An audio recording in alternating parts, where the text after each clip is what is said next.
साल 21 जून को अंतर्राष्ट्रीय योग दिवस के रूप में मनाया जाता है और इसी कड़ी में आज हम योग और उससे जुड़े कई विषयों पर बात करने वाले हैं।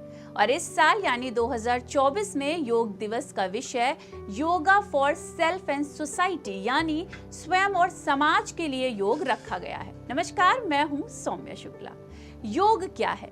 शारीरिक और मानसिक बीमारियों को क्या योग जड़ से खत्म कर सकता है या योग को हम करियर के तौर पर चुन सकते हैं?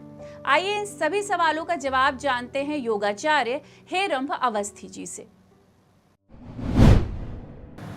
नमस्कार, मैं हेरंब अवस्थी। आज आप सभी को अंतर्राष्ट्रीय योग दिवस की बहुत बहुत शुभकामनाएं। योग जैसा कि ये शब्द है, इसका नाम लेते ही हमारे मन में विभिन्न प्रकार की परिकल्पनाएं, इच्छाएं जागृत हो जाती हैं।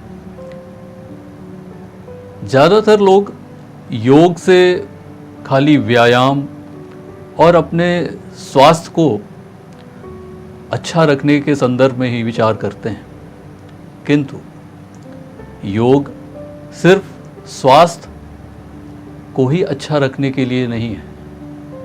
योग से विभिन्न प्रकार की उपलब्धियां और भारतीय दर्शन, साहित्य एवं हमारा जो समुदाय है उसको भी एक साथ चलने में, उससे सम्मिलित करने में हमें सहयोग प्राप्त होता है।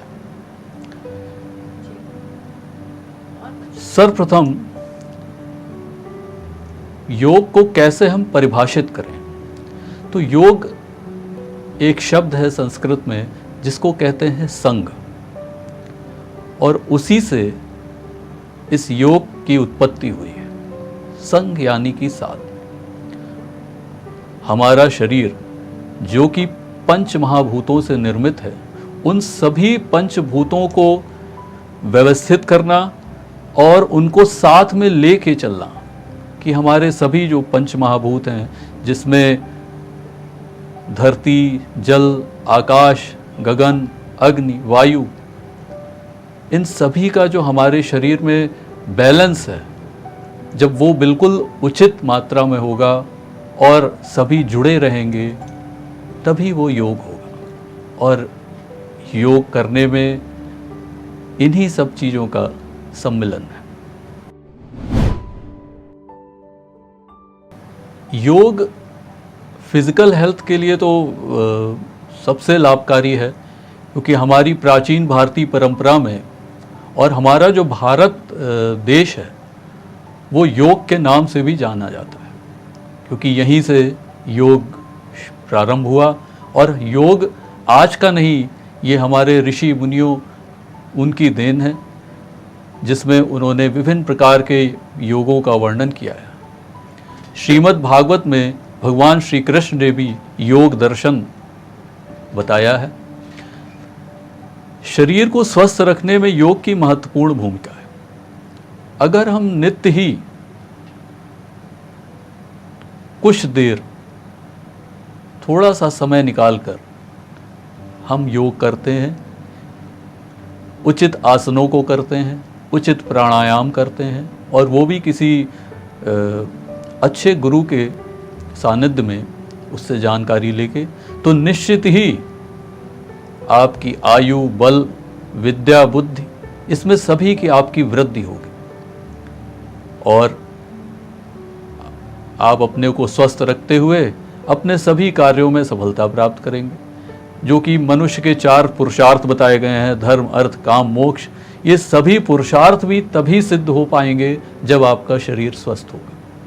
अगर शरीर स्वस्थ नहीं है, क्योंकि शरीर तो साधन है, इसी से सब कुछ करना है, और वही अगर स्वस्थ नहीं है तो कोई भी चीज़ साध्य नहीं है, हर चीज़ दुनिया में संभव नहीं हो पाएगी।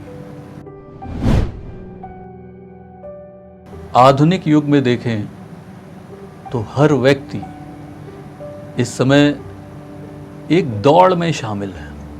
वो दौड़ रहा है, भागा जा रहा है, ना ही उसका कोई लक्ष्य दिख रहा है उसको, ना ही कोई उसकी ये दिख रही है कि कहाँ तक हमको भागना है, क्या करना है, क्या नहीं करना है, कब करना है, क्या नहीं करना है। और उसका इसी कारण जो मन है वो अशांत हो गया है और वो हर तरफ छोटी छोटी चीज़ों में शांति की खोज करने लगता है कि कैसे मेरा मन शांत हो। आजकल मैं देखता हूँ कि छोटे छोटे क्लासों के बच्चे डॉक्टर्स के पास जाते हैं और उनके जो माता पिता हैं वो कहते हैं कि सर ये डिप्रेशन में आ गया है डॉक्टर साहब। अब बताइए, जो बच्चा केजी या पहली क्लास में पढ़ता है वो डिप्रेशन में है, जबकि ये डिप्रेशन की बीमारी पहले अगर प्राचीन काल की बात करें तो उस समय बहुत ही वृद्धावस्था अगर हो गई है तो किसी वजह से होती थी, अन्यथा वो भी नहीं होती थी। डिप्रेशन एक बहुत बड़ी समस्या इस समय आधुनिक युग में बनती जा रही है। हमारे योग में इसका पूर्ण विधान है और इसको जड़ से समाप्त करने की पूरी शक्ति है। बस आपके अंदर उसको करने की क्षमता और इच्छा होनी चाहिए। बहुत से प्राणायाम, मेडिटेशन, ध्यान उचित योग गुरु के सानिध्य में अगर आप करते हैं तो निश्चित ही कुछ दिनों में ही आपकी सारी दवाइयाँ जो डिप्रेशन इत्यादि की या मानसिक चिंताओं की आप खा रहे हैं, जिसकी वजह से आपकी याददाश्त में कमी आ जा रही है, आप छोटी छोटी चीज़ों को भूलने लग जाते हैं कम उम्र में ही, और भूलने की वजह से कभी कभी नुकसान भी हो जाता है। तो निश्चित ही आप अगर योग करेंगे और योग में जो विहित वर्णित प्राणायाम, ध्यान, उनको उचित ढंग से करेंगे तो आपको सफलता निश्चित रूप से मिलेगी और करना भी चाहिए।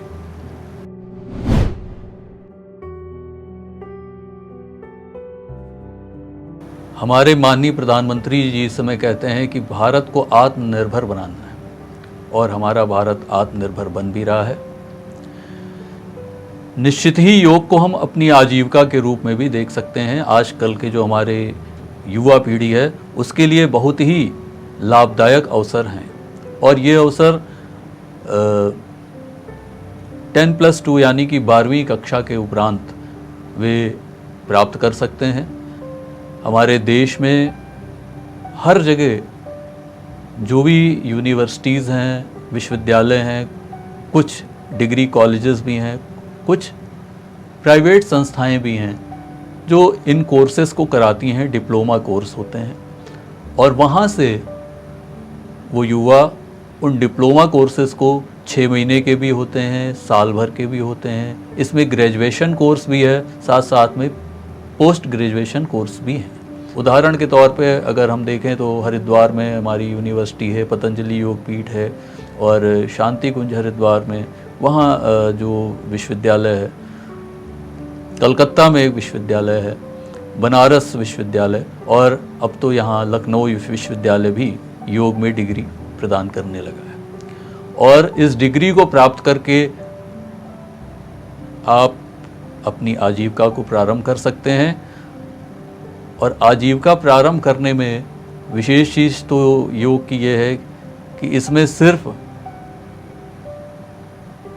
आपकी मेहनत और आपका नित्य योग करना ही शामिल है। बल्कि हम ये कहें तो इसमें आजीविका अगर इसमें आप अपनाते हैं तो अपने को स्वस्थ तो आप रखेंगे ही, साथ साथ में आप समाज को भी स्वस्थ रखेंगे और लोगों को भी योग सिखाएंगे और आजीविका भी प्राप्त होगी। इस समय वर्तमान में देखें तो कोई भी जिम सेंटर, विद्यालय, इवन जो कॉरपोरेट संस्थाएं हैं, कॉरपोरेट घराने हैं, पार्क हैं, जो कॉलोनीज़ में सोसाइटीज़ हैं, उसमें हर जगह एक एक योगा ट्रेनर आपको मिल जाएगा और उसमें बहुत आवश्यकता होती है और लोग योग ट्रेनर को हायर करते हैं और उनको पारिश्रमिक भी देते हैं। और साथ साथ में आप एक दिन में एक से अधिक जगहों पे भी योग सिखा सकते हैं, क्योंकि उसमें एक निश्चित समय है, 2 घंटे, 1 घंटे। बहुत से कॉरपोरेट ऑफिसेज ऐसे हैं कि जो अपने ऑफिस में योग ट्रेनर की नियुक्ति करते हैं, जो कि सबसे पहले जब ऑफिस उनका शुरू होता है तो सबसे पहले योग ट्रेनर सभी को योगा करवाता है और फिर उनका ऑफिस स्टार्ट होता है, जिससे उनकी मेंटल और फिजिकल दोनों ही हेल्थ सही रहती है और उनकी काम करने की क्षमता भी बढ़ जाती है। भारत में अपने देश के साथ साथ में विदेशों में तो बहुत ही इसके अवसर हैं। अगर आपके पास मान्यता प्राप्त विश्वविद्यालय या संस्था की डिग्री है तो आप विदेशों में भी जा सकते हैं। वहाँ बहुत ही मांग है योगा ट्रेनर्स की, खासकर भारतीय योगा ट्रेनरों की, जिनसे वे योग सीखने में बहुत ही रुचि लेते हैं और अच्छा खासा पारिश्रमिक भी प्रदान करते हैं। तो जैसा कि आपने सुना कि योग में ऐसी ताकत होती है कि वो किसी भी बीमारी को जड़ से दूर कर सकती है। इतना ही नहीं, योग को आज के इस आधुनिक युग में आप आजीविका के तौर पर भी चुन सकते हैं।